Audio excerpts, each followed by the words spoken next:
Welcome back to the channel, folks.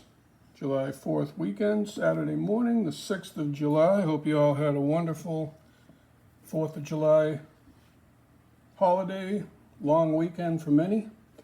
And hopefully you enjoyed time with family, friends, fireworks, cookouts, summer weather, all that fun stuff. Wanted to make a quick video since it's been a while and I've kind of been slacking in that area the last few months. It's been quite quiet. This will be a little bit different topic as you're looking at some Canadian proof-like sets, PL sets. The Royal Canadian Mint only started producing actual proof sets in 1981. They have produced proof-like sets, which are business strikes that are found a good resource. There's a lot of confusion on Canadian coinage for those who study it or even those who don't as to the difference between business strike, proof-like, and specimen, PL for proof-like, SP for specimen. You'll see those abbreviations frequently for these coins. CalgaryCoin.com has a very good write-up on the difference, and assuming the information they provide to be accurate, and I don't see any reason why it wouldn't be, PL coins are simply business strike coins that were taken very early on in the striking process, new dies, polished, higher quality. So they weren't struck in any special manner in terms of being double struck like most proofs or highly polished dies and special preparation. They were simply, think of moderns, think of modern coins, silver eagles, and so forth, where the designation first strike or early release, depending upon PCGS or NGC's way of indicating these. So think of PL as first strike or early release coins. Specimen coins are a little bit different. Those are created for specialized numismatic sets or collector items, not necessarily a full set of business strike coins for all of the denominations for a given year, like the proof-like sets. 1 penny, 1 nickel, dime, quarter, half dollar, silver dollar. When the specimen coins are removed from their original packaging, it can be difficult to differentiate those from proof-like. There are some indicators. If you, this video is probably not the best place to get into all of that, but in terms of looking at some fine details on the coin itself, the letters point to beads or in between beads. There are 10 beads instead of 11 beads on the large beaded 1965 proof-like sets and 11 on the small, etc., etc. There are various different ways of measuring and qualifying or qualifying whether a coin is business strike or proof-like. So the 1965, 66, and 67 proof-like sets are very common. Here are the 1967, which have the centennial, 100-year anniversary, 1867 to 1967. We're looking at these under a light box, so in my never-ending quest for quality of film, the quest goes on. 1967, these are both the same, obviously. They came in this flat pack design. The originals came in these cardboard covered with cellophane design, but they have accomplished the same thing. There are some things to look for, not on this year, but on, yes, there is some on this year, but I'll show you the 1965 sets in a moment. Except for this dollar, Most of these coins have $50 to some extent.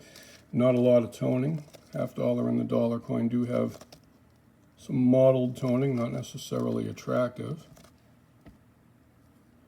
Hard to see through the vinyl packaging the true quality of these. Super common, not worth much over their melt. And in some cases you can get them for even under melt because the market's very soft right now. I'm sure a lot of you realize that.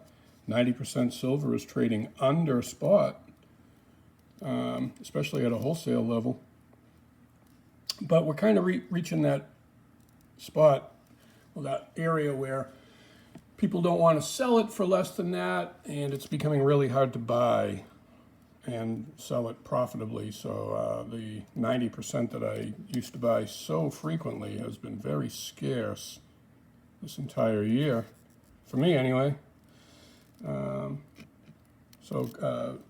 The 1967 sets, the 1965 sets, here's a box, two of them really, of, let's see if we can zoom out a little bit.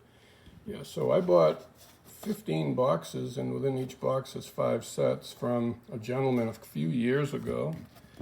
Still had the original packaging. Sorry for not covering up the addressee's information on here.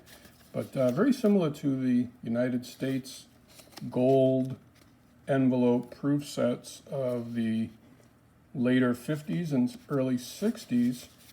These are not proof sets, these are proof-like sets, again, but a very similar packaging. Zoom out a little bit.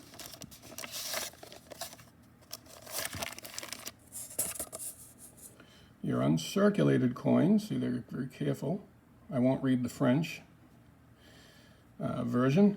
Have been carefully selected and are the best available at the time of shipment. The sealed plastic is designed to prevent or delay tarnishing or discoloration. Tarnishing may still occur. Take every precaution. Despite taking every precaution, the mint cannot undertake or exchange coins or make refunds. A very similar type of verbiage that you get on the U.S. proof sets. Now, I had the numbers right in front of me, but let me pull them up again because I've managed to lose them. If you look at, and I'm sorry for not having it in front of me, let me give you something to look at while I look these up, even though that quality is not great. The reflectivity is just too much. I wonder if I can prop it up. Help take some of the glare away. All right, so I have the mintages, and I'm pulling them up right now. We're going to compare the U.S. mintages to the Canadian mintages of proof-like sets versus proof and uncirculated sets. So in 1965, the Royal Canadian Mint produced, and the 1965 sets, which is what we're looking at, had 5 different varieties on the dollar coin. The beads going around the perimeter of the coin are small and large. There's actually a medium beads as well. And then there is blunt 5 and sharp 5. I've gone through all of the sets I had. Once upon a time I had 55 of these sets. I'm down to just 10. I sold the others, but these are all blunt 5 and small beads. And I'll get back into the mintages in a second. Sorry for jumping all over the place. The blunt 5, let me grab my makeshift pointer. One second. If you look at the tip of the 5, the serif at the end of the 5, that's a blunt 5, a sharp 5, or a pointed 5 will have a sharper angle. The beads can be described in a couple different ways. These are small beads. If you look at the diameter of the bead itself and look at the space between the beads, it's about the same. So it's almost as if you could put a bead in between. There's a more scientific way of looking at it, and if you go to the DG Regina, the left side of the D will start in between the beads. On the medium beads, it's lined up right against the right side, and on the large beads, it's lined up right on the left side.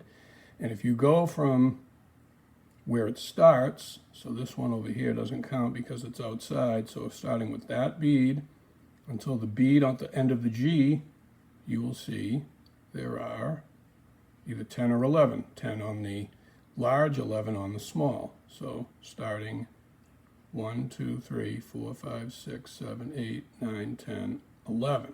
This one's outside. I know that's not a great job of counting, so we're going to go backwards. This one right here does not count. It's past the right side of the G. 1, 2, 3, 4, 5, 6, 7, 8, 9, 10, 11. Right outside, right where it's on the left side of the D. On large beads, these will be a little bit larger. There'll be less space between them, and there'll only be 10 beads. There are other indicators, the A in Regina. The tip of the A points between the beads. On the large beads, it points directly at a bead. On the pennies, cents, you also have a blunt 5 and a sharp 5, except this one's up at the top serif, the hat of the 5. And on the blunt 5, if you were to draw an imaginary line from where the angle of the 5, which is almost a 90-degree angle up and down, 12 to 6, it's slightly more like at 12:30 to 6:30. It's going to go through the fat of the 5. Right, so almost like that angle there. On the sharp 5, it will actually go at more of a 7 or 8 o'clock angle and go through the opening of the 5. On the obverse of the coin, same thing with the DG Regina. But if you go to the Elizabeth II, the first I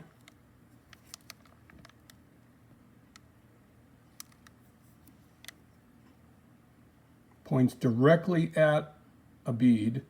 If it points in between the beads, then you have the large beads. All of this information can be found online. But let's get back to the mintages because I did get off topic and I didn't mean to, but that's how I roll. So,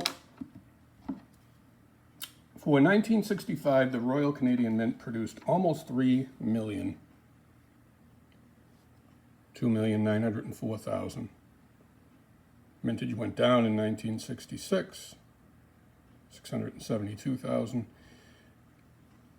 Okay, but if we go to the U.S. Mint, and I had the red book, but I left it upstairs, so let's see if I can get it on gray sheet. I think it is on gray sheet. 1 second. Proof and mint sets. Yeah, mintages for proof sets. All right, so if we go to 19, well, there is no proofs out there, special mint sets in 1965. 1964, there's 3 million. 3 million of 63, 3.2. So 1960s, it drops down a little under a million, 1.1 million, 875,000 and 58, 56, 55 is where it starts to drop down. So 1955 and 54, 378,000. And if we go to mint sets, obviously we had special mint sets in 1965. Oh, I have to go to the other section for special SMS sets. Hold on. They're not going to show the mintages of these, I don't think. Okay, they do. 2.3 million. So when you add the, I mean, obviously there's 2.3 million versus 2.9 million, so the Royal Canadian proof-like sets outweigh individually the SMS sets of the U.S. Mint. When you go prior to 1965 and we start going back a little bit, that trend changes rather drastically. So let's have a look at, well, I have a 1960 non-original set. I do have one here that is original, I thought. I might have left it upstairs.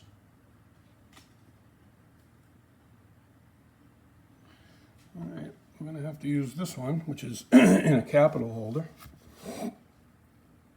1960 proof-like set, undisputable. All those coins have the mirrored finish. Not in the original packaging.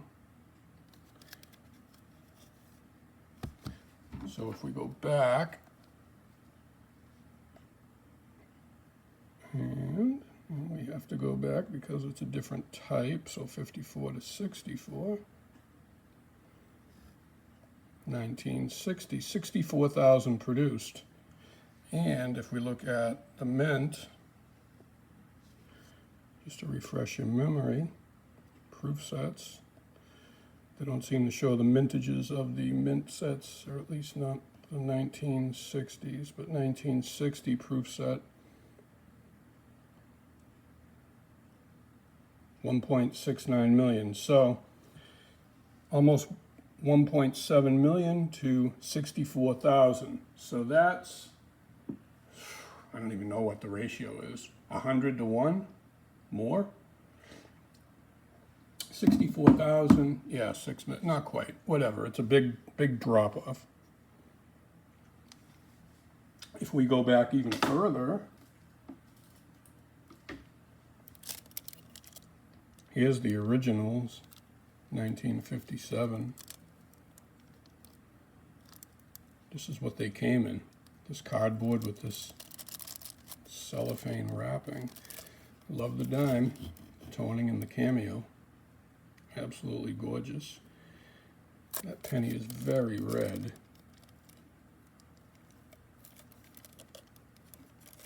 Hard to really see the quality through the plastic, the cellophane. So 1957, 11,000. These are your approximate values in Canadian dollars, so about 70%. So maybe 140 in USD. If we go to the 1957 proof set, 1.2 million. So think about that. 1.2 million versus 11,800. All right, let's do the math.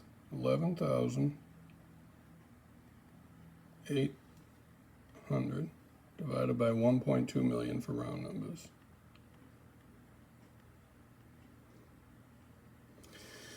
So 0.009 or 0.9%, so better than 100 to 1. So for every 100 US proof sets from 1957, there was one Canadian proof-like set minted.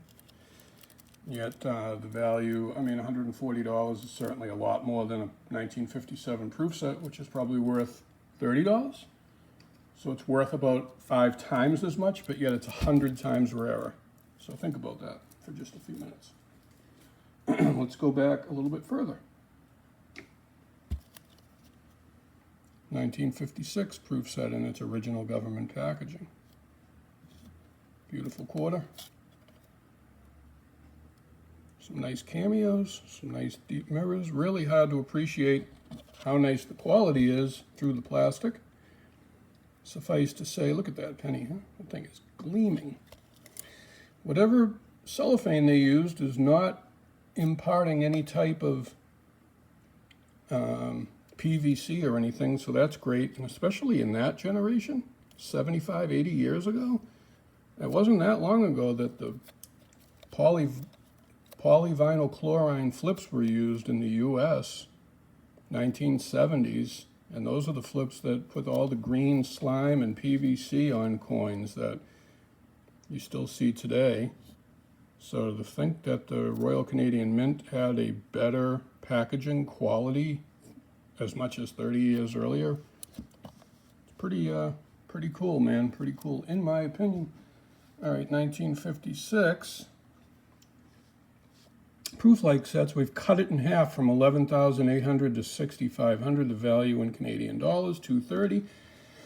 We'll call it 170 in USD. If we go to the 1956 proof sets, there were 669,000 made. So 669,000 compared to 6,500.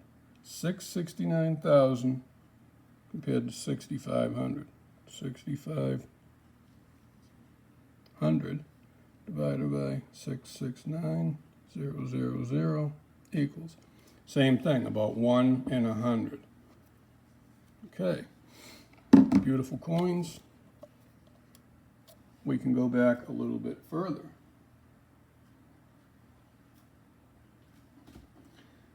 This set, unfortunately, lost its cellophane.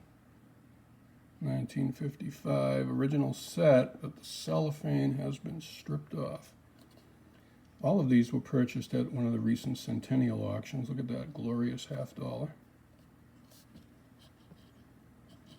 Back in April, and they went for pennies on the dollar, because the people that attend those auctions, most of them don't really target world coins or Canadian, don't appreciate the value of them, and they end up going for really short money. The quarter's nice too.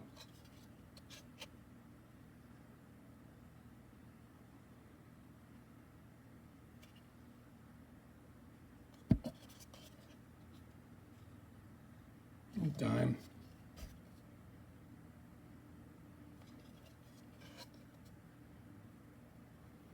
Penny's managed to hold most of its original red. The nickel is a little bit hazy. Overall, not bad.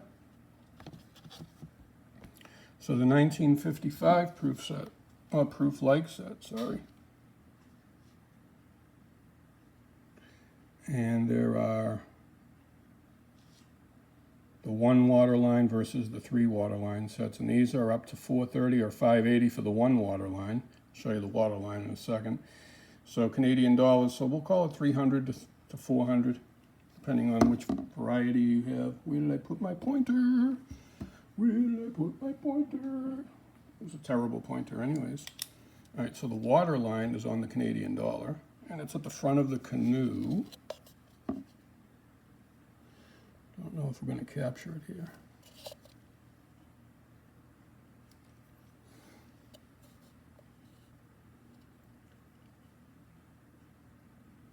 See the water line? 1, 2, there's 3 of them. You can't really see it. Yeah, there's the third.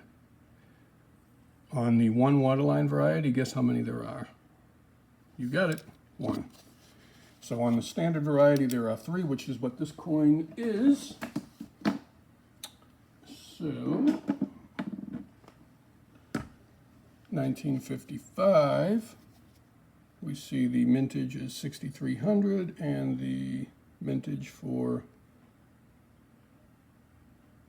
378,000 flat packs, 378,000 boxes. So 378,000 twice. 378,000 times 2. So the 756,000 US proof sets compared to 6,300 Canadians. So 6,300 divided by 756,000. And we're down to 0.8%. So we're 8 in 1,000, 1 in 125. So for every 125 US proof sets made in 1955, there were one of these. All right, now,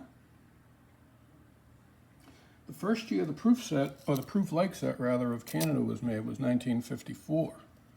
And this one is very scarce. This one still has its original packaging. Very scarce, only 3,000 were made. I'll show you on the app in a minute. Love the quarter. Love them all. Really love the quarter. Tempted to peel the packaging back to get a better look at it, but we can't do that, so we're going to have to take what we get. Really hard to tell the quality of the mirrors through the plastic. It looks like there's some haze. Penny's in fine shape again. Dime has some toning as well. Now the proof sets of US go down in 1954 as well, but only 3,000 were made. SF and SF. That's shoulder fold or strap or no strap.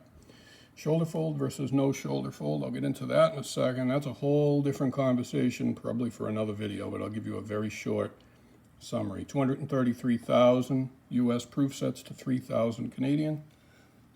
So 233,000 divided by, how many was it? 200 and what? 233,300. 233,300. All right, we're over one, so it's a 1 in 100, a little bit less, 1 in 95 sets. So it actually, the numbers went the other way on this one, but still not by much. Only 3,000 sets were produced is the bottom line. How many are still in their original government packaging? I would say certainly less than half, and maybe 10%, maybe more, I don't know. You don't see them very often, I know that much. And the values, 680, 2300 for the no shoulder fold. So shoulder fold, it's tricky. It's really tricky. And there's a couple different ways to identify it. You'll find the shoulder fold on the penny, you'll find it on the dollar. You might find it on all the coins, but essentially there were two different dies struck. The no shoulder fold is the rarer one. It was the first one. The shoulder fold is the more common one. So the best way to identify it is by looking at the I in DEI, and if there are serifs, you have the no shoulder fold. The no shoulder fold is the common one, sorry. The shoulder fold is the rare one. So if there are serifs on the I, and let me get something to keep my hand from bouncing all over the place. Hold on one second. I need something to prop this up on. It's going to be tall enough. I don't know if this is going to be tall enough. Really hard to see through the plastic, and I can't quite get the right angle.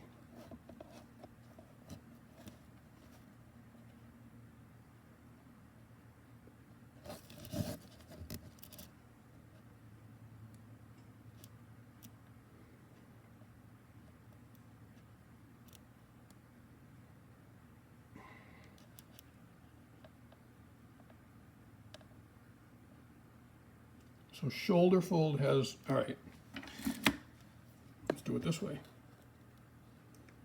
There's your eye with the shoulder fold, there's your eye with no shoulder fold.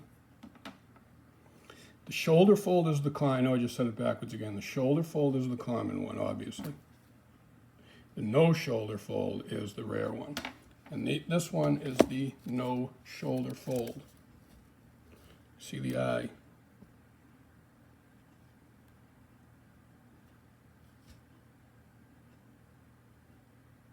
No serifs.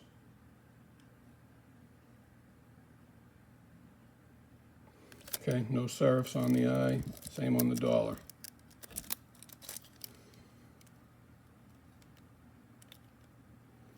Look at the bottom of the I, there's the slightest remnants, but on the one with the no shoulder fold, it's much more pronounced. Right, it looks more like a pillar. So we have the more common variety, which is 6 times more common. Now, in 1953, the Mint did strike proof-like coins and specimen coins. A lot of glare going on here. I wonder if we can get a better view. Let me try taking it out of the light box. Okay, we'll try that. Hold on one second while I adjust the setup here. Too much light in that light box. So let's take this out. Move this. Let's get the light box out of the way.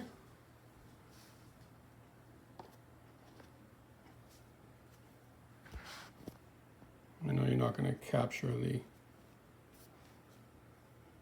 proof-like qualities as well out here in the regular light, but so there were no full sets of these, but they did make individual coins. Now PCGS made an interesting declaration that me read this excerpt from PCGS.com. On May 1st, 2008, PCGS determined that the 1953 no shoulder fold coins, the shoulder fold and no shoulder fold existed in 1953 and 1954. So on May 1st, 2008, PCGS determined that the 1953 no shoulder fold was not made proof-like. Specimens of this date and varieties are accepted in the 1953 PL registry set. Now that's super confusing. So going back to the definition of shoulder fold versus no shoulder fold. Shoulder fold with no serifs, no shoulder folds with serifs. All right, so if we have serifs, we have a no shoulder fold coin.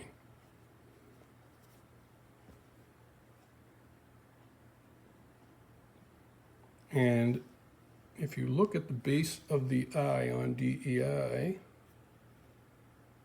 certainly looks like serifs to me.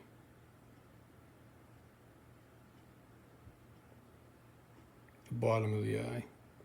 So that means that according to PCGS and coinsandcanada.com, there were no proof-like coins struck, so this has to be a specimen coin.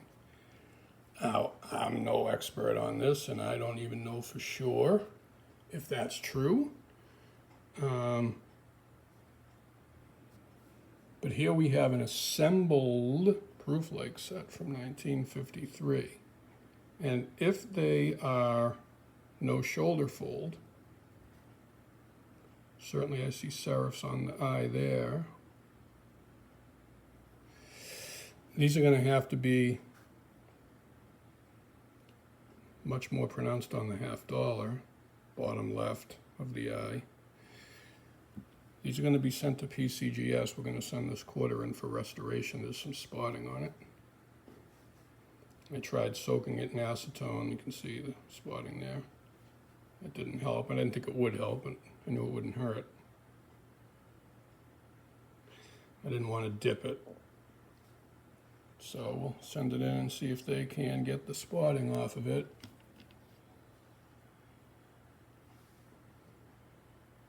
And if these are no shoulder fold, then they were not PL strikes, which means they have to be specimen or business strikes. Suffice to say, they're not business strikes. There's too much reflectivity. Plus, they're struck in high relief, which is another thing I failed to mention, high relief versus low relief. And you can tell by the leaf closer to the rim. There's a lot of different things you can read up a lot. I don't have time in this video to get into all of the pickup points. And I saved the best for last, even though I think we will need the light box for this penny. Let me bring it back so we get a full appreciation of it. Let's see if we can. Yeah, that was a disaster. Small disaster. Let's see if we can capture the color.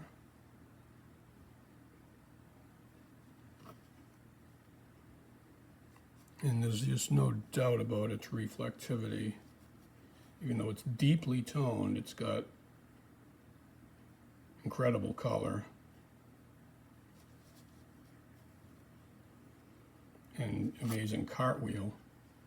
That isn't going to really show here, but hopefully you get an idea. So all of these are going to go to PCGS for them to determine if these are specimen coins or proof-like coins. Now the difference, if we go back to the Coins of Canada website, if we go to the 1954 no shoulder fold, hold on, we need the specimen year. All right, 1954, no, Oh no, we have to go to the individual coins, that's right. 1 second.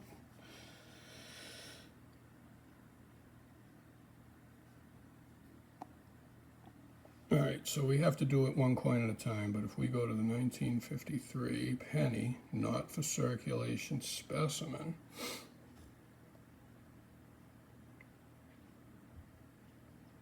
these are in Canadian dollars again, you know what they really sell for. I mean, with that color and so forth, it would be on the higher end of the scale, I imagine. So, shoulder fold, NSF, no shoulder fold with the serif. I mean, I can't imagine it would be up in that. I don't know what these are. I don't have enough experience in them, but I know that there's serifs, and serifs mean no shoulder fold. And according to PCGS, no shoulder folds were not struck as PLs. So that means they're either business strikes or they're specimens. So if we go back to, now that's the penny. If we go to the nickel, whoops, 1953 nickel, same thing, not for circulation. Even the PL, and the near and far refer to the leaf on the reverse by the beaver in the top left maple leaf. Again, I can't get into all these different varieties. But I mean, even in 63, even in Canadian dollars, it translates into a few hundred in US, if these are what I think they are, and that nickel has some really deep mirrors. We'll skip the dime, just because we're running out of time. If we go to the quarter,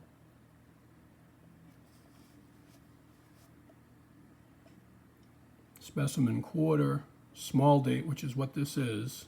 Again, small date versus large date, so 343 and 65, but this coin is obviously spotted a quarter. So if it's determined to be just a PL, you know, after it's restored, if it's restored, if it's not restored, it will probably be on the lower end of the scale no matter what.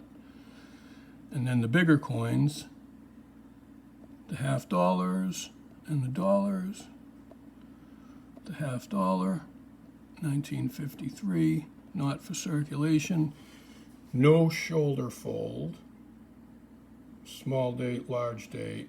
All right, this does have no shoulder fold, but specimen, which is what I think it is, worth less. So that would make sense, less rare, right? Unless it's large date, but it's not, it's the small date. I've researched these. And then finally, the dollar. $1 coin, 1953, not for circulation, no shoulder fold, and PL 62 is 443, and specimen, it's over 1,000. So I don't know what they're going to declare these, but we're going to send them in along with the restoration for the quarter, which we have right here, and then we'll send in the whole batch. So that is on the horizon, folks, and I'll leave you with that because this video is approaching 40 minutes. We did pick up one more bank wrapped roll, a rare 1954D $20 roll. Not that this video has anything at all to do with that, but I figured I would mention it because this actually sold on eBay, and it sold during the middle of the day, and it was kind of miscategorized by the seller. It did not get a lot of attention. Let's just say it sold for about the price of a $10 roll, just a little over $500, when it's probably worth double that. So that was a nice pickup, and happy to see it go on the cheaper side, because I did buy a 1950 dime roll that was not an original roll. It had a couple of D mints in there, so I guess those help cancel each other out. But on that note, we're at the 40-minute mark. Thank you for your time. Thank you for watching. If you've made it this far, feel free to like, comment, or subscribe. And if you are so inclined, you can find us at samscoinsandheavymetal.com, samscoinsandheavymetal@gmail.com, on eBay under the same name with an underscore in between each word. Have a great rest of your weekend. Thank you again. Talk to you soon.